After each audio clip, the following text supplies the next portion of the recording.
Broadcasting live from the Business RadioX studio, it's time for Family Business Radio. Showcasing outstanding family businesses and the advisors who assist them. Good afternoon. You're listening to an episode of Family Business Radio. I am your host, Anthony Chen. We have several powerful guests joining us today to share us their insights and their story of what got them into their business. To kick us off the show, we have Jill Heineck with Heineck Company. Welcome to the show, Jill. Thank you for having me.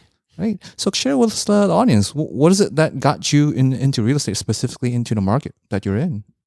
So I have started my career about 26 years ago, initially as a certified relocation specialist, and continue to work in that vein. And that has been a mainstay in my business, and obviously work local business as well. But a lot of my relocation clients have stayed in Atlanta and become repeat local clients. So initially as a baby agent, I was mentoring under an agent who specialized in relocation, and she taught me the ropes on how to gain accounts, how to maintain those relationships. And we're talking big companies like Bell South, which is now AT&T, and ISS, which is now IBM, Kimberly-Clark, et cetera, a lot of big companies, but also smaller ones that were growing and bringing talent to the Atlanta market. Back then. Suffice it to say, relocation has slowed down a bit with the ebbs and flows of the marketplace since I began 26 years ago. So we're seeing a little bit more of an uptick right now with relocation clients, but also working with clients who are relocating with their teams, working with the Falcons and some of the other sports teams. We are seeing every time a client we have a relationship with the Falcons and some of the other teams around Atlanta, and we get the call when they're either being traded, contracts up, they're making a decision whether they're going to stay in Atlanta, potentially make investments in the Atlanta market, even if they're not playing here or don't want to live here full time. So we're seeing some of that. We're also working with some retired athletes who decided to invest here in multifamily and or commercial. So it's crossing over on that, and most recently have become a certified divorce real estate expert, which certainly can transition on all fronts of real estate, and have been working a lot with the family law community. Certainly. So as you're cutting your teeth with your mentor, bringing you in, showing you the ropes of the relocation area, what has changed over time, or is it just more of the same in just different kind of industries and professionals you're working with? I would say what has changed is just the landscape of people working in an office. So with hybrid work, and particularly more so after COVID, people had slowed down moving their clients, whether their transferees, whether they're high level or not. They were able to just come to the office once a month. So during COVID, if they had relocated out of the area, or even to the area, wherever their corporate office was, they were only required to go in once or twice a month due to hybrid work. Particularly the higher up you were, the more flexibility you had for that.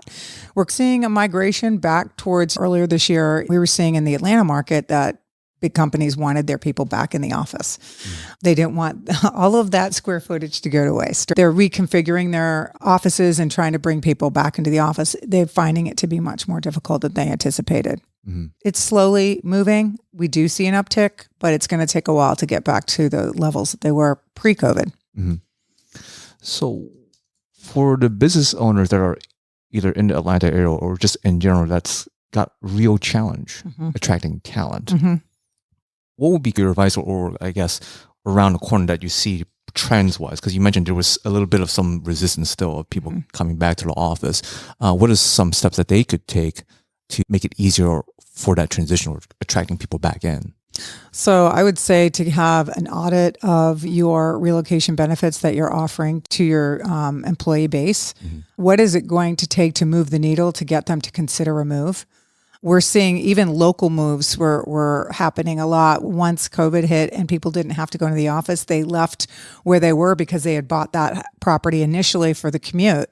And now they didn't have to worry about a commute. So then they went further out, went to the mountains, went to the beach, and now they're being called back, or they have to find a new job. I would say to business owners to find ways to incentivize good talent to want to come into the office, and maybe not make it 5 days a week. Maybe make it a 3 days a week. Just is going to depend on the business and what the demands are, what the kind of work they do. But what we've been doing over the past 5 years is doing audits on relocation offerings for employers. And on the flip side, if a client comes to us and says they're getting relocated or has a relocation offer, they'll call me and ask me, is there anything else that you think I should ask for? Okay. Either way, we are working in that relocation vein to help whomever has called on us for our help to basically maximize what their offerings are or maximize what they should ask for. That makes sense. Then that leads to the follow-up question.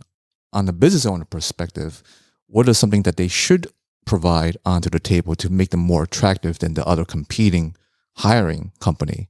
And then the second question to that is, as an employee, what is those things they should ask to be put on the table? I'd say first and foremost, household goods always gets the short end of the stick. We've seen big companies offer high up executives 10 grand to move a family of 4 in a 5-bedroom house with a basement.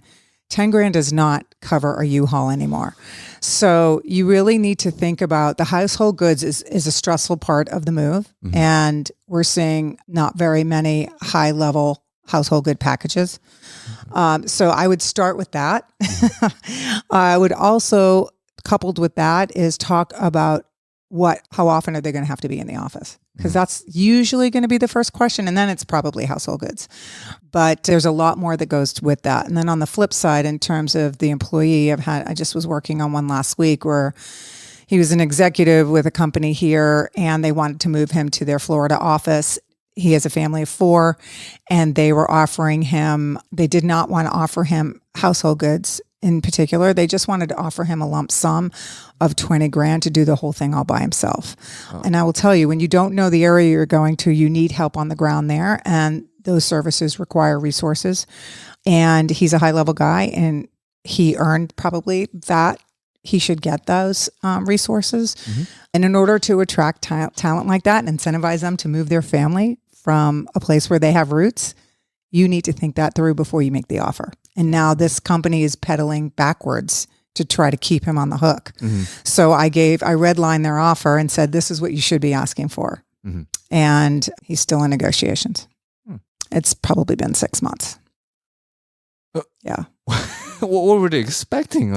Exactly. I have no idea because, he engaged me. I'm not engaged with the employer. So I don't know what their mindset is on this, but clearly they're not thinking straight. Well, then flipping on the other side, so as the employee side of things, because you mentioned you can look through the contract and making sure that they ask what should be on the marketplace, then does it sound like the employee is still on the driver's seat at the moment? Or is it more of a balance now? I would say the employee is in the driver's seat in the sense that it's easy for them to just shut it down. But if they are really looking to make a significant move on the career track, what we're seeing is even if the employer does not agree to what we've recommended, 9 times out of 10, the employee is still going for it. I think it just depends on where their career is going. If they really do want to make a move, if that gets them to the next phase in their life, if it gets them closer to family, even if it's lateral, maybe it doesn't have everything they wanted. Maybe they just make the move anyway. Every case is so different. Every case really is so different. So then winding back the hands of time as you were starting out, what was one of the most memorable cases that you've went through and helped a client that made you go, yeah, I'm in the right spot. I'm in the right career? I had a client that was relocating with a big company back to Atlanta from China. And she had been there for 3 years and her family had been there and they lived a really great expat life over there. And what her main concern was coming back to the U.S. and not living that same kind of life. The expat life in China, Japan, Mexico, the places where I've relocated clients to and from, it's really second to none. They live and they have drivers, they have cooks and butlers, they have and the school is top-notch international education. They live a high life there. And it's hard to come back. And even though so many people want to live in the United States of America, and then the Americans are like, why am I going back there? Yeah. So it's just coaching them back to say, you're going to be fine. We're going to find you something very similar here. It's not going to be your compound that you're used to for the last 3 years, but I'm going to work really hard to find you something that's comparable, that's going to keep you close to school and the best schools. And we were able to do that. And so that was one case early on, even as a baby agent, I felt that's my path. That was where I was need to be. Wow. So then so we looked at a little back, now look ahead in the future for other business owners and those that are considering a move. Explain to the audience, like, what does relocation expert mean?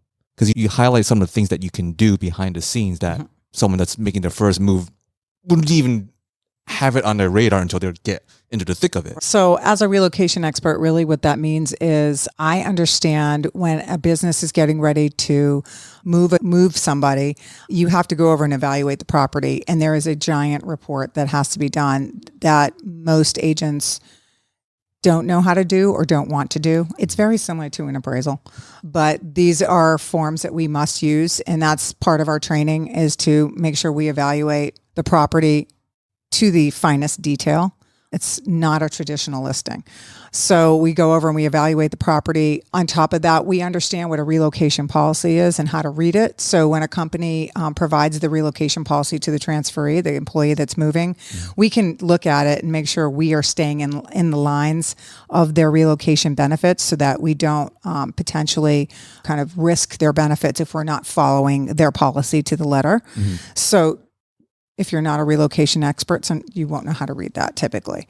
And that just gives the client or the transferee a level of comfort, knowing that someone understands how to communicate what's in their policy to them so that it's bite-sized pieces. They understand how this is going to apply to their sale and how it's going to apply to their move. We also work on the other side when they are moving to their destination city. We'll connect them with agents there and help them screen agents when they're going to make their purchase in the new city. So we have just a global network of agents that are specific to the markets that they're moving to. Every employer knows that we're connected in that way. So it helps them. That takes one more thing off of their plate. Right. So we're just trying to make it less stressful, more of a seamless process for them.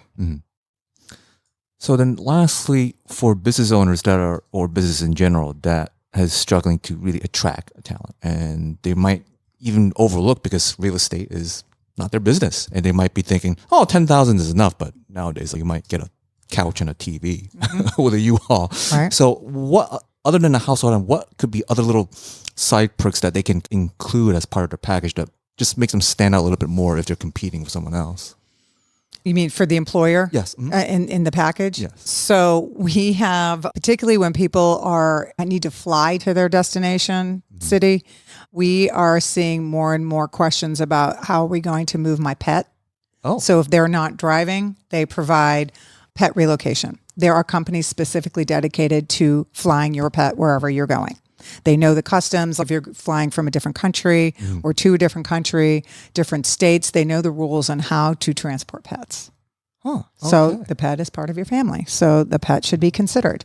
We also talk about the sandwich generation. So those families who are taking care of little kids and senior parents, you should include senior care or wellness care in your package if you know the family dynamic. This is happening more and more. We're seeing extended families needing to move with those are two big ones. Oh, okay. That I would, again, this is why you get paid to be with Bucks and become the relocation expert. So for our listeners that want to have a bit more insight, how can they best find you? They can find me at HeinecandCompany.com, and they can also find me on Instagram at Jill Heineck Homes, also on LinkedIn at Jill Heineck. Great. Thank you, Jill. Thank you. All right. Next to our next powerhouse guest, we have Brandi Rhodes with Naked Mind Yoga and Pilates. Welcome to the show. Thank you very much. Right. So share with our audience kind of your origin story. Why yoga and why Pilates and what got you in? It's pretty amazing because I feel like probably 10 years ago, I stepped foot in my first yoga class knowing nothing about yoga. It happened to be a Bikram yoga class, which is... There's a documentary on Netflix about Bikram that tells you a lot. And it was such a bad experience. I walked out and I said I'd never do yoga again. Cut to now I own a yoga and Pilates. Really, a lot of open-mindedness. I was an athlete my entire life. I figure skated for 17 years. People a lot of times hear that and they think, oh, how nice. It's just as hard of a beating as my second career, which was professional wrestling. And the reason I say that is in figure skating, when you're learning a new move, jump, whatever, you are falling the same way probably 100 times a day. So falling, getting knocked down. When I started wrestling, I was like, oh, I know what I'm doing. Like, this feels familiar. So a lot of wear and tear on the body. Aging, naturally, you start to notice things about yourself and say, hey, I need to start figuring out some kinds of ways to take care of myself. Otherwise, I'm not going to be in great shape. Good friend, Diamond Dallas Page, DDP. He lives in the Atlanta area. He's a yoga aficionado. He's been doing yoga forever. He owns a studio in Smyrna, and he's amazing. Like he practices what he preaches. He's very into the culture, very into the wellness, and he's in awesome shape. He can hit the ring if he needs to hit the ring, and he's almost 70. Wow. I'm sorry, 70 as in 70. Yeah. And he can hit the ring. Well, I should back that up. I might be saying almost 70, and really we're mid 60s. So I don't want to get in trouble. But yes, he's very impressive and very impressive in studio and the things that he can do. So that just makes you think, what quality of life do I want going forward? Because there are a lot of people in both industries, in skating and in wrestling, that you see that you're like, oh man, that really stinks. They were like really great at this, and then something was amiss in the in-between, and now they're not very mobile or they're not strong. So yeah, I started looking into what are things that I can do to be better. Dallas is whispering in my ear, and I'm like, I hate yoga. But then I found Pilates, and I was like, I really appreciate this because it's a workout anybody can do. Literally anybody can get a benefit out of Pilates. That's why you're seeing football teams, the Kansas City Chiefs, like swear by it. When I was figure skating, people were whispering about Pilates. And it really is because it's for everybody, and you just have to get in there and get to learn the equipment, and then you can take care of yourself and do the workouts. But yoga ended up being a kind of a mental journey for me. I would say my wrestling career ended a year shy of what it should have. I was mentally in a place that I've got one more year here. Lots of big changes happened in our family dynamic. I had my daughter, but I was still ready to work. And this opportunity came for my husband to jump from where we were to WWE. It's the right decision. I knew that. And I knew that that wasn't going to be a world for me anymore. Where we were before, I was working like once a week, and I can do that with at the time, a 1.5-year-old. But WWE, I worked for them before. My husband is currently in Glendale, Arizona. We were in Hawaii yesterday. We were in Florida the week before that. And so it's just constant. Yeah. So there was some finding myself that needed to happen. Like I knew I wanted to do this, but I wasn't ready. And I ended up just finding my way to Peloton yoga and starting from scratch and saying, all right, I can do this.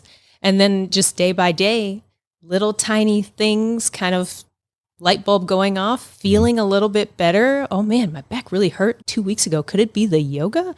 And it was. And so I was like, I love this. And yoga teacher training popped up on my screen on Instagram, and I said, that would be weird if I reached out about that. I'm going to reach out about it.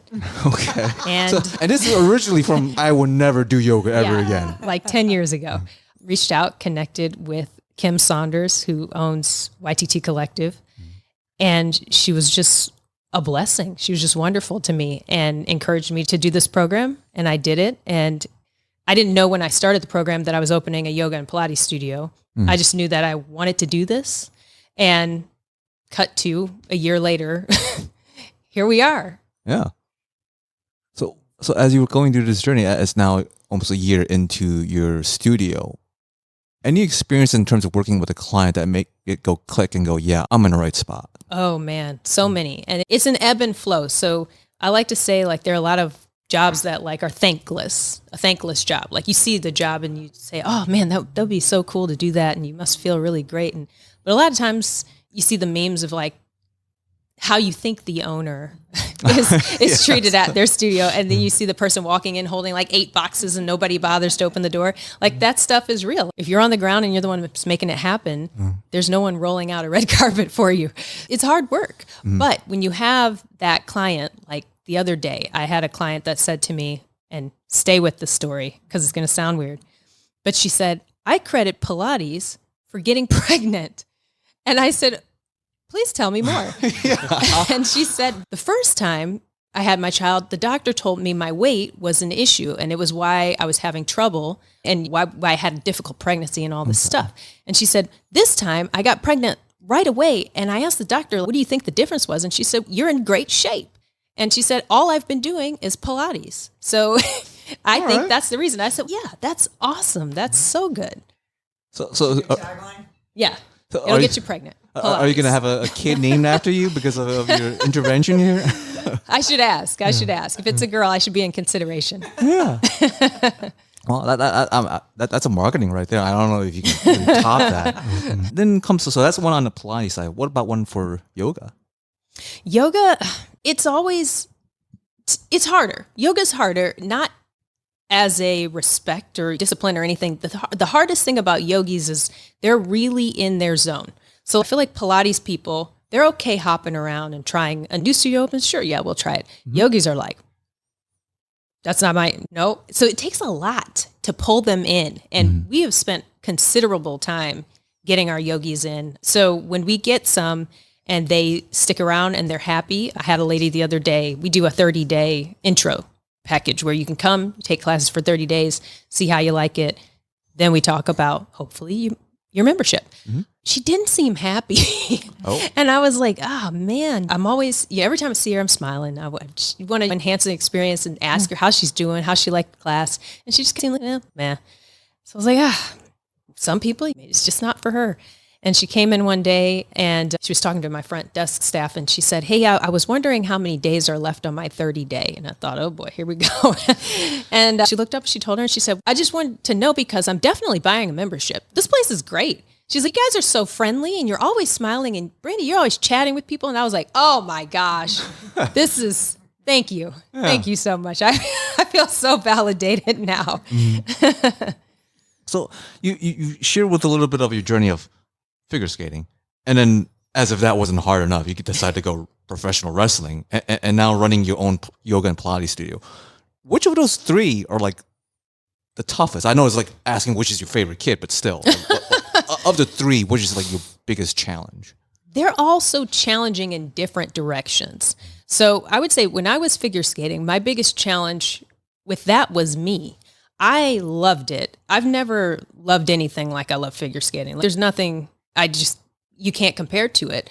But I was so in my head because I was young and just wasn't mentally ready for it that a lot of times if I performed poorly, it was because I put too much pressure on myself. So then when I got into wrestling, I said, I'm not going to do that. I'm going to have fun. Okay. People want you to put pressure on yourself though. They don't want you to have fun. So I'm like having a good time trying to do things. And then people are like, well, you're not very good. And I'm like, well, I'm having a great time though. Yeah. Okay.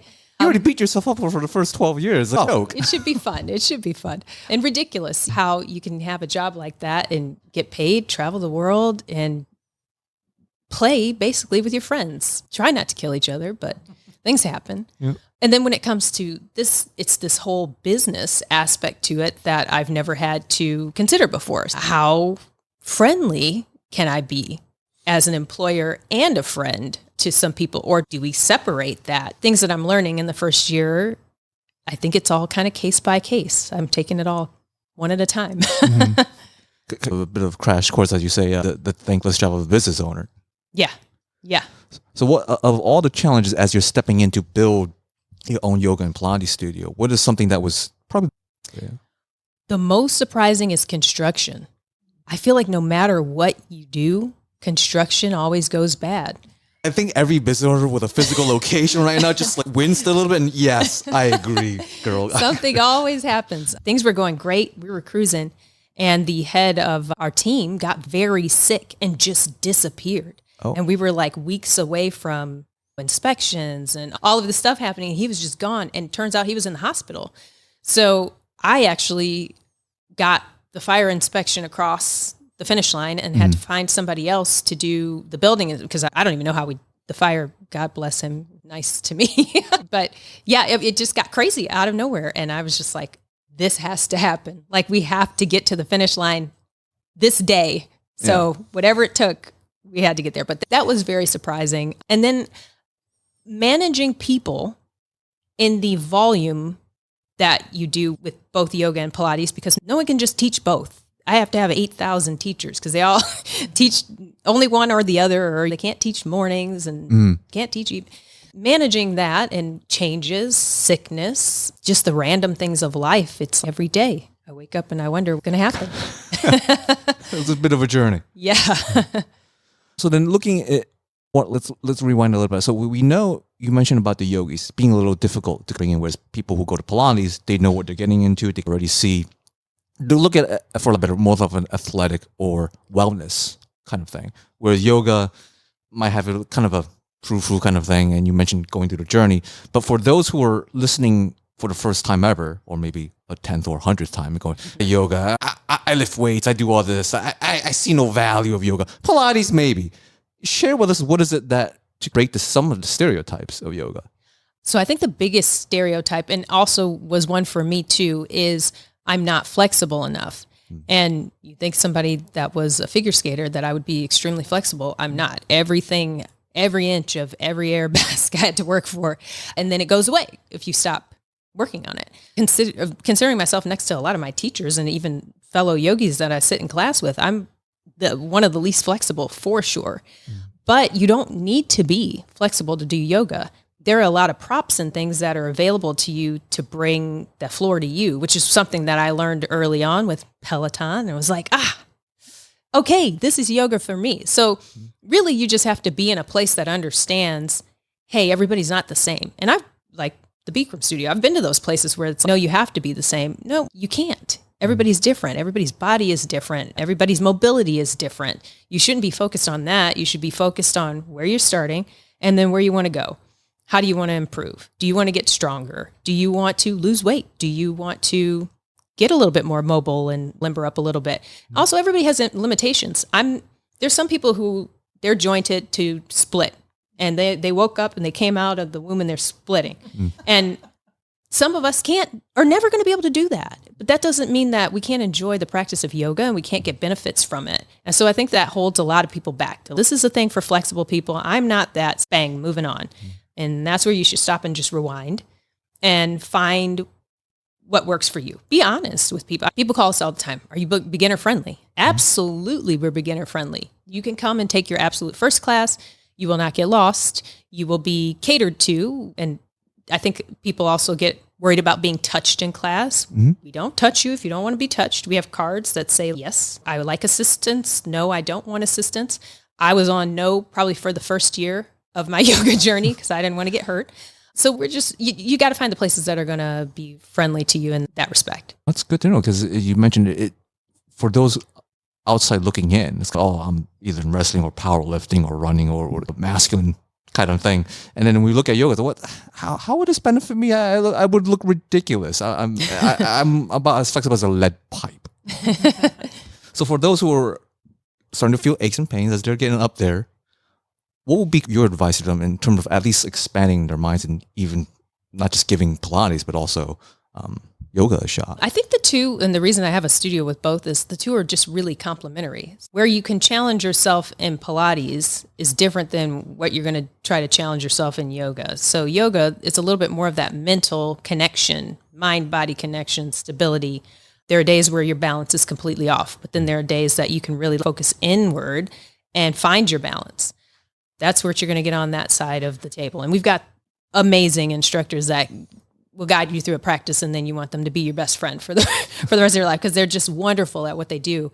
And then in Pilates, it's a little bit more of that strength building. It's great for people who already are athletes. I work out, I'm in the gym half the time, but then I put my 2 days in at Pilates always because it's just a different workout. It's a different type of muscle movement. And you need to be doing as much different movement as you can as you get older so that you're ready for anything. So yeah, we can fall down. If you fall down and you have no mobility, you're going to snap something, you're going to hurt something, you're going to pull something, you might break something. Me, I fall down on my back every single time. It looks horrible. It looks terrible, but I'm fine. If I'm going down, and let me tell everybody that, if you're going down, let yourself go down. Don't try to save yourself because then you're going to twist your ankle and something. just fall. It'll look great. Somebody will get it on camera. You might get a viral moment, but don't save yourself. Broken wrists, all the time. People, hands out. Nope, just let it happen. Yeah. Or spoken from some very experienced falling down a lot. Professional from faller two over here. professions. Yeah. So then fast forward a little bit. For those who are listening in and not familiar with your background, share with us, because we talked a lot about health and being flexible. Did you get your husband to do yoga? So my husband will do yoga, and he will do a little bit of Pilates. His schedule is tough to make it happen. I feel like I have more success if it's not my class. If I push him in somebody else's class, it's easier for him to get in. But he definitely sees the value in it. And it's always funny to hear things like I've been hearing him complain about his back. And then finally the time comes in and he gets into a class and he's like, yeah, my back really does feel a lot better. And I'm like, told you. It's something about the spouses where we just don't listen until someone else says this literal same thing. I'm guilty of it too. But, I mean, that's besides the point. Yeah. It's always better. Sounds better from somebody else. And for a listener who still don't know, who's your husband? WWE champion Cody Rhodes. Oh, there we go. A little name drop. There's nothing wrong with that. So for those that are just listening for the first time and they're hearing about your journey from figure skating to professional wrestling and now running your own studio, how would you, if you were to turn back the hands of time and talk to yourself, let's say back to your younger self when you were a figure skater, what would be that advice that you want to give to yourself? Oh man, if I could have just relaxed a little bit more then and just enjoyed the ride a little bit more. I think when you're young and you're motivated, you get a plan in your head and that's the way it's supposed to be. So I was supposed to be a champion figure skater, and then I was going to do the news. That was what I was going to do the rest of my life. I figure skated for a long time, skated for the University of Michigan, did well, didn't make an Olympic team or anything like that. And I did news, and I didn't like it. And it was like, oh man, this huge buildup. I thought this was going to be like my destiny. Oh gosh, you will have your ebbs and flows, and things are not always exactly how you think that they were going to be. Nowhere on my bingo list was professional wrestling. So when that all came about, it was like, wow. And that's how I met my husband. And now we have a beautiful child. And I have all just this great, we went to Hawaii for the premiere of Moana 2, because maybe a friend or a foe of ours is one of the leads. All right. Well, hey, it pays to have some connections. Yeah, there we go. All things that happened just because I let life naturally evolve. So don't put too much pressure on life as a youngster. Just enjoy a little bit. So we missed some details. It went from figure skating to a reporter. We missed that. And then, okay, so to kind of, I know we're running low on time, but how did you go from reporter to wrestling? Random, very random. So I was in Miami. I went to University of Miami to get my master's in TV broadcasting, because again, this is the path that I thought I was supposed to be on. And in Miami, I had an agent, and just randomly one day, the agent reached out and said, don't hang up.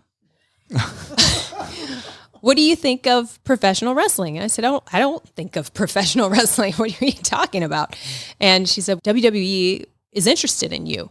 And they were interested in me from my background. They knew nothing about my TV reporting, everything, just the figure skating. From a lot of times it's a natural transition for a lot of athletes to get crazy athletes to get into something else crazy. So I said, I don't really have a good outlook on it, because when I was introduced to it, it was in a women's studies class at University of Michigan during the Attitude Era, which we try to forget. I do a lot, because some things happened there that I wouldn't do. But so I came to the show. At this point, it's PG. So I'm like, oh, let's see what's happening.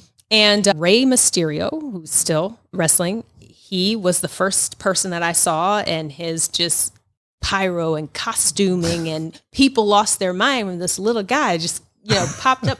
And I thought, this is home. This is for me. And I instantly, that night, I told them, I said, hey, I'm serious about this. Where do I sign? Let's go. It's fun. This is what I want to do. Yeah. All right. Thank you so much for sharing your insights and your story. How can our listeners best find you in terms of either fixing themselves or helping them be a little bit more flexible than a lead pipe? We're on Instagram most prevalent. So it's Naked Mind GA on both Instagram and Twitter. And then I'm on Instagram, the Brandi Rhodes, Brandi with an I, and same on Twitter. Thank you. Thank you. Now, for our kind of wrap-up question for our guest here, this is the holiday. As you're listening, this is November 25th. Thanksgiving is around the corner. So to piggyback off that particular theme, we heard a lot of their stories of how they got started, what their origin was. I would like to bring our guests back in terms of the question, what is they most thankful for in advice that they received from their mentor? And how would they like to give that either the same advice or different advice to someone else that are younger and listening in? So the question again is, is the most thankful advice that they received as they were starting out? And what advice, if it would be different, they would like to pass on to our listener that's a little younger?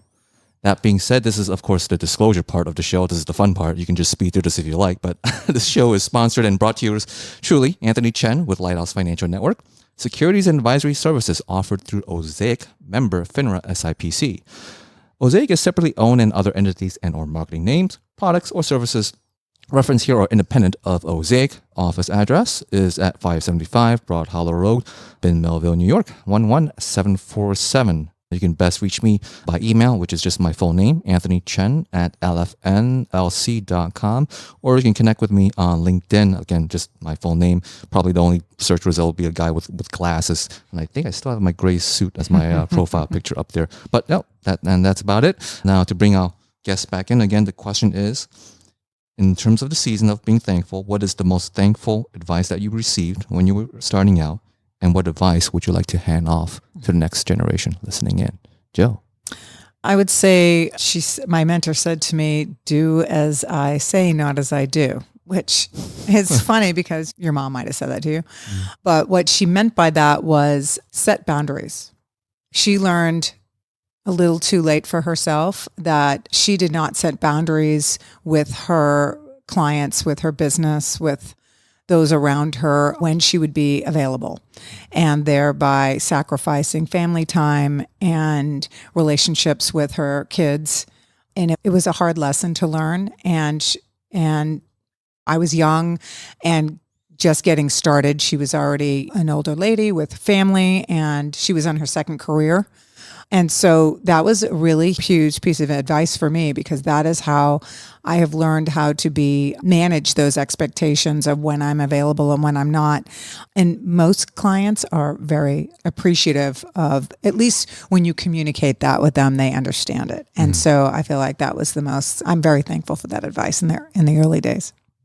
And would you give the same advice to our listeners? Absolutely. It's so hard in the day and age that we live in with text, because people expect you to respond right away. And I'm not excluded from that. I'm like, what? It's 10 o'clock at night. Why aren't you answering my text? So I get it on both sides, but absolutely. Say it again. Thank you. I would say my first wrestling coach, Norman Smiley, he told me there's a lot of jobs around here. Learn how to do all of them, and then you'll always be useful. So I learned how to do everything. In wrestling, I can do anything. I can announce, I can broadcast, because they didn't know that when they hired me, but I was able to do that. I can wrestle, I can manage, I can time a show. I can do anything. I was chief brand officer of AEW because I actually know how to do the job. The thing that I would say different about that is know your limits with it, though. So if they know that they can always rely on you to do the job that no one else will do, you have to say no sometimes. Like, you have to just say, okay, I really appreciate the opportunity, but I'm going to do this time, or I'm wanting to learn this now. Otherwise, you get kind of shooed into a position of, she'll do whatever, and then not appreciate it. Again, those thankless jobs. So, so yeah. And would that be the same advice you would like to give to our audience, or do you have something else? Yeah, so I would say it the same, like definitely good, learn everything, but then don't let them shoo you into the job that no one else will do. So learn how to do it, but learn how to say no as well. So if that's not your passion, thank you. I know how to do this and I appreciate the opportunity. However, I'm more interested in this now. I want to learn this. Great. Thank you for our two incredible, powerful guests. Again, how can our listeners best find you? We'll start with Jill. Instagram at Jill Heineck Homes, or on LinkedIn, my full name, Jill Heineck, or HeineckenCompany.com. All right. And Brandi. Instagram, Naked Mind GA, Twitter, same handle. Also, the Brandi Rhodes, same thing on Twitter. And then our studio is nakedmindstudio.com. All right. Thank you both. Thank you. Thank you. And now, as we're closing, winding down, we have what's called the financial corner. But this being Thanksgiving week and kind of running on that same theme with our two powerful guesses in terms of the most thankful advice I ever received from my mentor was, Anthony, people don't make rational decisions. They make emotional decisions and then rationalize it.